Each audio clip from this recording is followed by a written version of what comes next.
Sir আমাকে ফাঁসানো হয়েছে, আমি চুরি করি নাই। তাহলে বাড়ির মালিক যে বলছে তরে সহ মোট 5 জনকে সে বাড়ি থেকে বেরোতে দেখেছে। স্যার সে তো মিথ্যা কথা বলছে, আমরা তো দলে মাত্র 3 জন ছিলাম।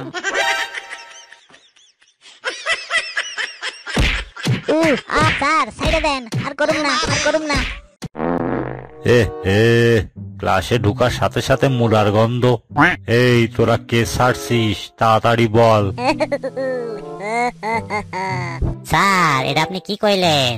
মানুষে খুন কইরাও স্বীকার করতে পারে, কিন্তু পাদমাইটা কেউ স্বীকার করবে না। বুঝলি দোস্ত, আই হ্যাভ এ গভীর প্রশ্ন। তা কি প্রশ্ন? মেয়েরা যদি টাকা পয়সার লোভী না হবে, তাইলে তাদের স্বপ্নে সবসময় রাজকুমার আসে কেন? মুসি ম্যাথো রিক্সাওয়ালাও তো আসতে পারতো।